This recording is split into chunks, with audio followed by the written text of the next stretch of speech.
Hello BookTube, my name is Kate and this is my channel Chapter Kate. Today I'm going to be doing my June wrap-up.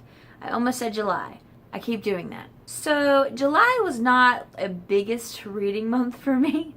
I kind of lost complete motivation. I've been exhausted. Work has been an absolute nightmare. So I haven't had much energy when I get home, and also my eyes have been kind of messing up and it's been hard to kind of read books.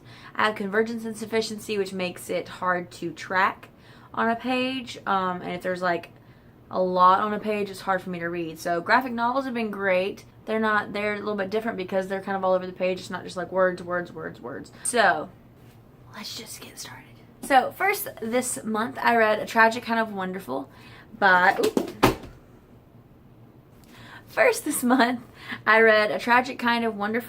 Eric Lindstrom. I already did a review on this book, so I'm not really going to talk about it, but I did absolutely love this book. It was something that I really related to, more than I've ever related to any book ever in my life.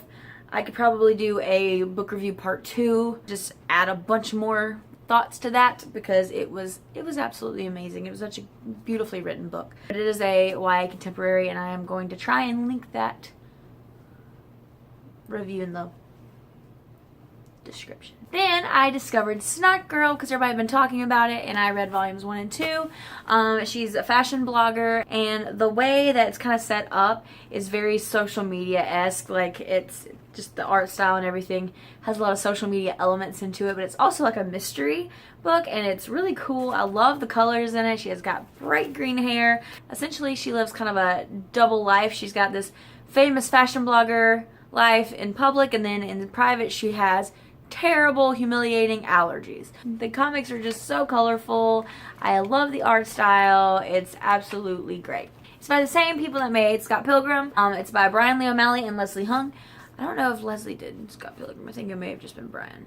So, moving on. Then I tried to participate in the summer readathon, but I'm actually terrible at readathons because it's giving myself an expectation, and that's not what mood readers do.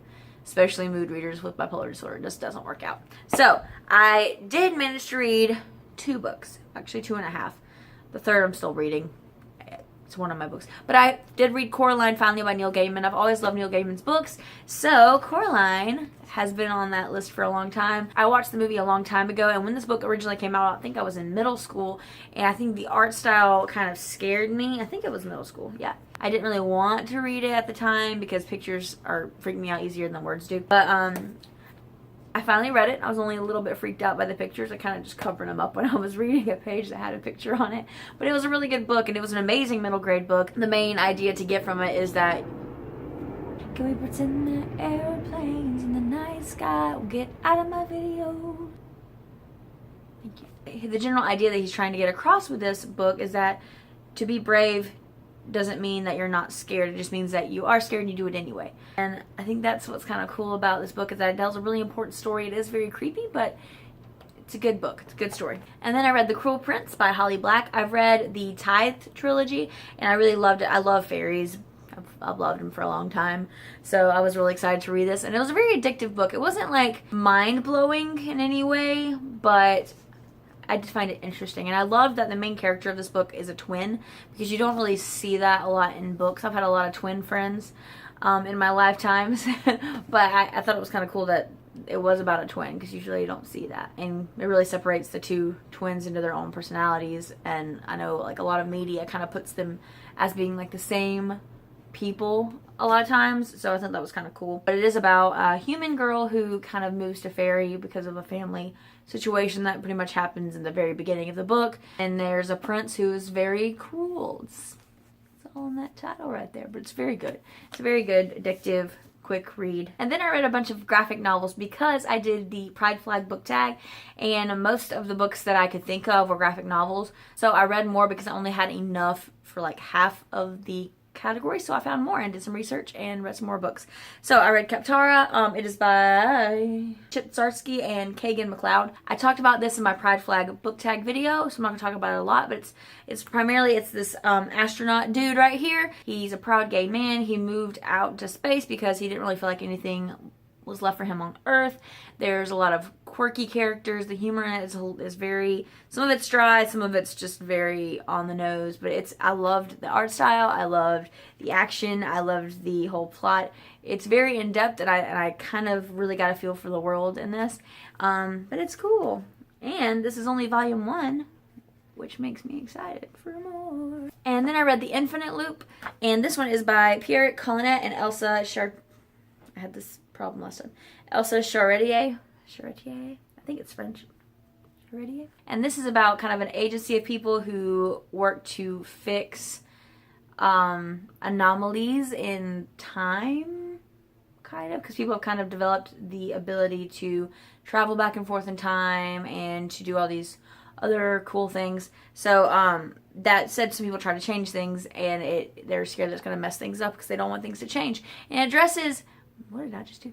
And it addresses the issue of, you know, history repeating itself, and the issue of ignoring some marginalized groups to protect others and things like that. So I did talk about this in my Pride Flag book tag video. Also, I'm not going to talk about a lot more, but it was an amazing read. I got really engaged in it. There's also just like a little bit of porn in it. Just a teeny little sprinkle of porn. So guard your eyes. Then we have Arclight. And I talked about this again in my Pride Flag book tag video, and it is by Marion Churchland and Brandon Graham. Letters by Ariana Marr. And it is really cool. It's like this kind of alternate world. They use a lot of blood magic. There are these genderqueer knights that are really just beautiful. Like the art style is awesome. It's done with pencils and markers mainly. And I talked about this in my video, so I'm not going to talk about it again, but I will link it below. And I finished The Spire, which I was still working on when I did my Pride Flag book tag video. It is by Simon Spurrier, Jeff Stokely, and Andre May. And this book just got like better and better as I read it. I took longer to read it because it was so engaging and there was a lot to process in it. But it deals a lot with various forms of discrimination. Some of it is very on the nose. The main character, Shaw, is a lesbian, and she's kind of an official, like a police official of some sort. There are other forms of representation here that I can't really address because some of them are spoilers. But it is a really amazing graphic novel. And that is actually all the books I read in July. Most of them were graphic novels, which I'm okay with because I was trying to get back into reading graphic novels a little bit more. I bought some more today. I spent more money. But on top of those, there are still 3 books that I'm still working on, and I'm hoping to finish those within the next week just to get them off my table. And those books are Only Human, which I'm still working on from the Summer Weenathon. I got about that much of the way through, but I keep getting distracted. I got a little manic this month, so I just kept switching between books and picking things up, and then I'd go low and I would lose any interest in that book, and I'd try something else and it just wasn't working. So that's why I'm still working on this one. I'm still working on Treasure Island from the Scallywagathon, which was like May, I believe. But I only have like 20 pages left of this one, to be fair. It's just kind of disappointed in it. But I'm chugging on through that one. And then lastly, we have Beyond a Darkened Shore, which I'm actually really, really enjoying, by Jessica Leek.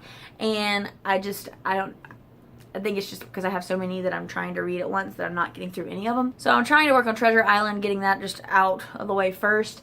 And then I'm going to really focus on these other 2 and just one at a time get through them, because I'm not a person that can really be successful if I'm trying to read multiple books at a time. But since I'm kind of in the middle of all of them, I'm trying to get those taken care of before I do anything else. We'll see how that goes. On top of my wrap up, I also want to talk about some other things that happened this month. So I think my favorite video I made this month was my I'm a YA trope video, because it was weird. I don't know, it just kind of came into my brain and I decided to do it. I don't know, I thought it was kind of a different kind of video, and I was really excited to do something like that. And I have a couple of other videos planned along those lines, so I'm hoping to do more like that. I really enjoyed making the Pride Flag book tag video. That was also something new for me because I hadn't actually read a lot of LGBTQIA plus representation in books, and so it was nice to kind of do some research and do that and watch some videos that suggested other books that I could read. I also wanted to thank Min Kobayashi, Crescent Moon Reads, and Bookish Paradise for giving me shout outs this month. I really appreciated it. Made my heart all warm and fuzzy inside, and it made me really enjoy the fact that I've made this channel. I almost have 200 subscribers now, and I'm very excited about that. I was going to do a Q&A video at 100, and I I had plenty of questions to do it, and then it just never happened because all this other stuff happened, and this month has been a disaster.